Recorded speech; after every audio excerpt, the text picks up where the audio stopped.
विद्यार्थियों, Saraswati group of colleges के इस यूट्यूब चैनल में आप सभी का स्वागत है। हम लोग बीए प्रथम सेमेस्टर हिंदी विषय के अंतर्गत मलिक मोहम्मद जायसी को पढ़ रहे हैं। मलिक मोहम्मद जायसी का पद्मावत महाकाव्य से मानसरोवर खंड हम लोगों का प्रकरण है। मानसरोवर खंड में दोहा चौपाई 1 से लेकर 6 तक पढ़ना है, जिसमें दोहा चौपाई प्रथम हम पढ़ चुके हैं। आज दोहा चौपाई संख्या दूसरा पढ़ेंगे।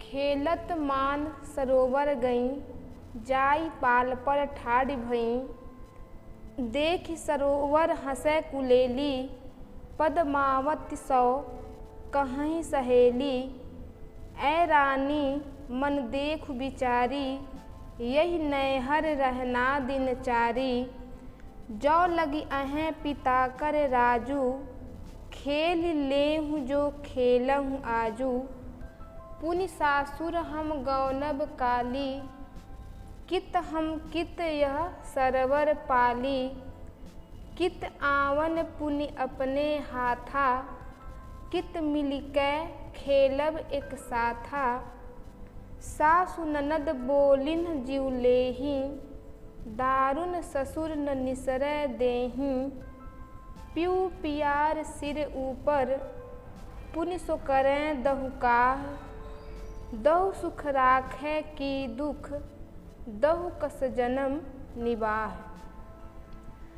मलिक मोहम्मद जायसी के पद्मावत महाकाव्य के मानसरोवर खंड का दोहा चौपाई ये दूसरा है, जिसका हम सप्रसंग व्याख्या पढ़ेंगे। परीक्षा में ये अवतरण दे दिया जाता है और सप्रसंग व्याख्या करने का निर्देश होता है।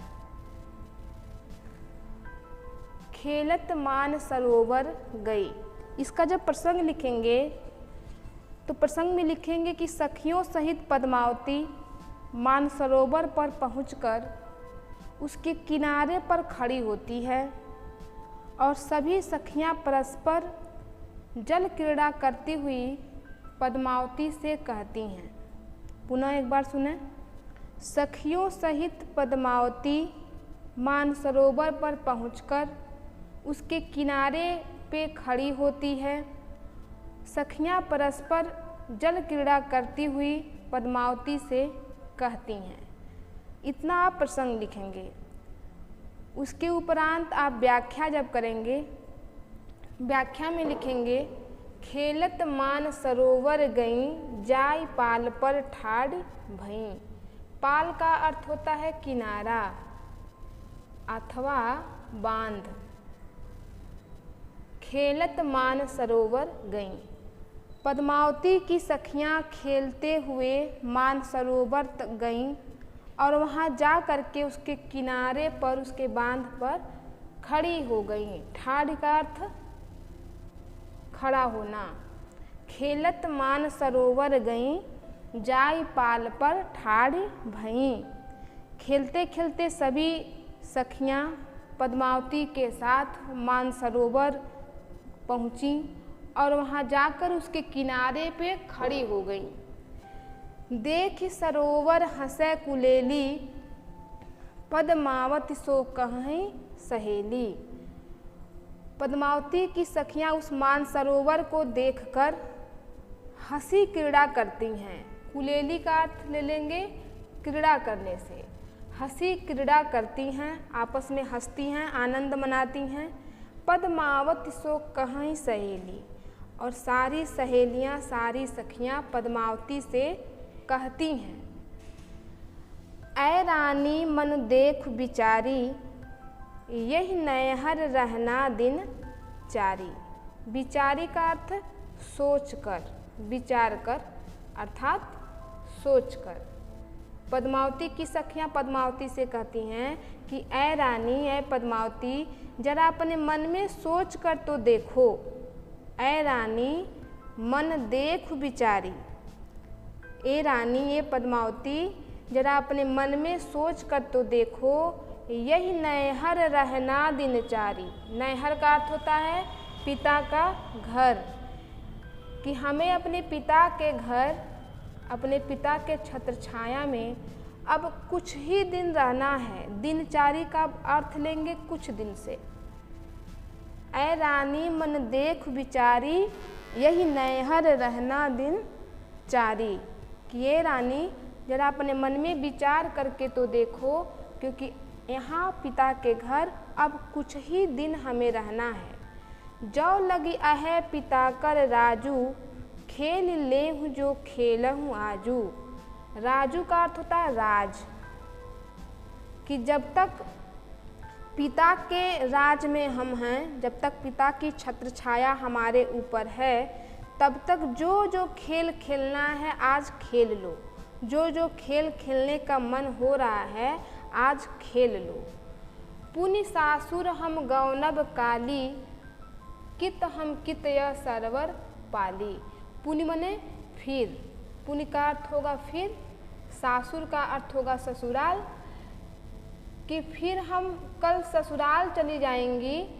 कित हम कित यह सरवर पाली, पाली का अर्थ बांध। फिर कहाँ हम होंगे और कहाँ यह सरोवर होगा, कहाँ यह किनारा होगा। पुनि सासुर हम गौनब काली, कित हम कित यह सरवर पाली। काली का अर्थ लेंगे कल, कि फिर कल हम ससुराल चले जाएंगे, अपने ससुर के घर चले जाएंगे। कित हम, कित का अर्थ कहाँ, फिर कहाँ हम होंगे, कहाँ यह सरोवर होगा और कहाँ यह किनारा होगा। कित आवन पुनि अपने हाथा, कित मिलके खेलब एक साथा। पुनि का अर्थ फिर कहाँ यहाँ आना अपने हाथ होगा। आवन मने आना, फिर कहाँ यहाँ आना अपने हाथ में होगा। कित मिलके खेलब एक साथा, फिर कहाँ हम एक साथ मिल करके यह खेल खेल पाएंगे।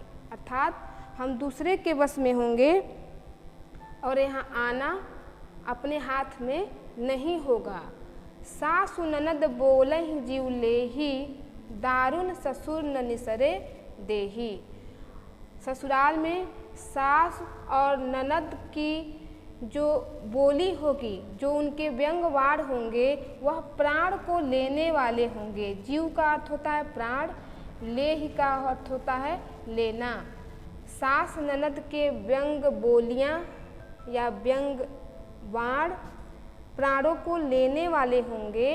दारुण ससुर न निसरे देहि, दारुण का अर्थ होता है निष्ठुर, और जो हमारा निष्ठुर ससुर होगा वह हमें घर से बाहर निकलने नहीं देगा। निसरय का अर्थ निकलना, निसरय का अर्थ हो जाएगा निकलना। पियू पियार सिर ऊपर, पुनि सु करें दहुकाह, दहु सुख राखे की दुख, दहु कस जन्म निबाह। आगे कहती हैं पद्मावती की सखियाँ पद्मावती से कि पियू पियार सिर ऊपर। पियू का अर्थ पति, पियार का अर्थ प्यारा, सिर ऊपर का अर्थ होगा मान्य, कि जो हमारा प्रिय पति होगा, जो हमें सबसे अधिक मान्य होगा, जो हमें सबसे अधिक प्रिय होगा। पुनि सु करे दहुका है, दहुका का अर्थ होता है व्यवहार। वह पता नहीं कैसा व्यवहार हमारे साथ करेगा। पियू पियार सिर ऊपर, कि जो प्रिय पति होगा, जो सबसे अधिक हमें प्रिय होगा, मान्य होगा, वह पता नहीं किस प्रकार का व्यवहार हमारे साथ करेगा। दहु सुख राखे की दुख, दहु कस जन्म निबाह। पता नहीं वह हमें सुख से रखेगा कि दुख से रखेगा, और किस प्रकार से हमारे जीवन का निर्वहन करेगा। निबाह का अर्थ होता है निर्वहन। पद्मावती की सखियाँ ये सारी बातें पद्मावती से कह रही हैं। पुनः एक बार सुने। खेलत मान सरोवर गई, जाई पाल पर ठाड़ भई, देखि सरोवर हंसे कुलेली, पद्मावती सौ कहीं सहेली। पद्मावती की सखियाँ पद्मावती के साथ साथ मानसरोवर पहुँची, मानसरोवर गईं। वहाँ जा कर के मानसरोवर के किनारे पर खड़ी हो गईं। देख सरोवर हंसे कुलेली। उस मानसरोवर को देखकर सखियाँ आनंद विभोर होकर हंसती हुई क्रीड़ा करती हुई पद्मावती से कहती हैं, ऐ रानी मनु देख विचारी, यही नैहर रहना दिनचारी। जौ लगी अहें पिता कर राजू, खेल लेहु जो खेलऊँ आजू। आहे मतलब हैं। जब पद्मावती की सखियाँ मानसरोवर को देखती हैं, उसके जल को देखती हैं तो आनंद से विभोर हो जाती हैं, आपस में हंसती हैं, जल की क्रीड़ा करती हैं और पद्मावती से कहती हैं कि ए रानी, ए पद्मावती, जरा अपने मन में सोच कर तो देखो, यही नैहर रहना दिनचारी। क्योंकि अब हमें इस पिता के घर अपने नैहर में बहुत कम ही दिन रहना है, बहुत कम दिन बचा है। जौ लगी अहें पिता कर राजू, इसलिए जब तक हम पिता के राज में हैं, जब तक पिता की छत्र छाया में हैं, खेल लेहूँ जो खेलहूँ आजू। जो जो खेल खेलना है वो सारा खेल आज ही खेल लें। क्यों? पुनि सासुर हम गौनब काली, कित हम कितया सरवर पाली। कि फिर हम कल ससुराल चले जाएंगे, अपने पति के घर चले जाएंगे, फिर कहाँ हम होंगे, कहाँ यह मानसरोवर होगा और कहाँ यह किनारा होगा। अर्थात जब हम अपने पति के घर चले जाएंगे तो यह मानसरोवर, यह किनारा, सारी सखियाँ यहीं छूट जाएंगी। कित आवन पुनि अपने हाथा, कित मिलके खेलब एक साथा। फिर यहाँ आना कहाँ अपने हाथ में होगा और कहाँ हम सारी सखियाँ एक साथ इकट्ठे होकर के खेल खेल पाएंगी। सासु ननद बोलहि जीव लेही, दारुण ससुर न निसरे देही। वहाँ पति के घर ससुराल में सास ननद की बोलियाँ प्राणों को लेने वाली होंगी और जो हमारा निष्ठुर ससुर होगा वह हमें घर से बाहर निकलने नहीं देगा। पीऊ पियार सिर ऊपर, पुनि सो करें दहुकाह।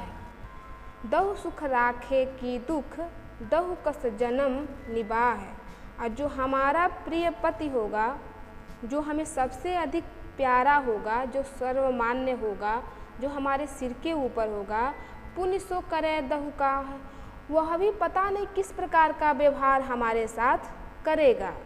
दहु सुख राखे की दुख, वह सुख से रखेगा कि दुख से रखेगा और हमारे इस जीवन का निर्वहन किस प्रकार से करेगा।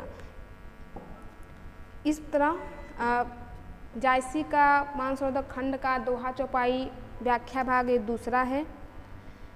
इसमें आध्यात्मिक प्रतीक को जायसी जी स्पष्ट किए हैं, जिसमें जो नैहर है वह संसार है। जिस नैहर की वो बात कर रहे हैं यह नैहर संसार है। जिस ससुराल की बात जायसी कर रहे हैं, ससुराल जाने की बात, वह ससुराल परलोक है। सारे प्रतीकात्मक अर्थ आएंगे इसमें। इसके अतिरिक्त जो पति है वह परमात्मा है।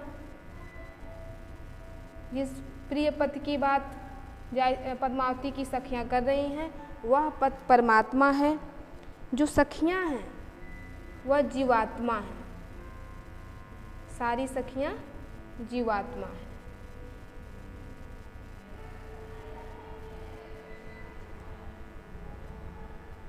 अर्थात जीवात्मा जिसको इस संसार में कुछ ही दिन रहना है और पुनः इस संसार को छोड़ करके उसे परमात्मा के शरण में जाना है। अर्थात संसार का जीवन जो है वह क्षणभंगुर है और परमात्मा के लोक में जाना सुनिश्चित है, जिसका कबीर आदि संतों ने भी व्याख्यान किया है कि जीवन क्षणभंगुर है, पानी के बुलबुले की भांति है, प्रभात के तारों की तरह है। इसमें स्वभावोक्ति अलंकार है आध्यात्मिक संकेत होने से समासोक्ति अलंकार है। अब जायसी के दोहा चौपाई व्याख्या भाग तीसरे के साथ पुनः अगले वीडियो में उपस्थित होंगे। इसका जो भी व्याख्या आप लोग वीडियो में पढ़ रहे हैं, उसको पढ़ने के बाद, समझने के बाद सप्रसंग व्याख्या आप करिए। जहाँ भी कोई कठिनाई आए कमेंट बॉक्स में लिख करके पूछ लीजिए। धन्यवाद।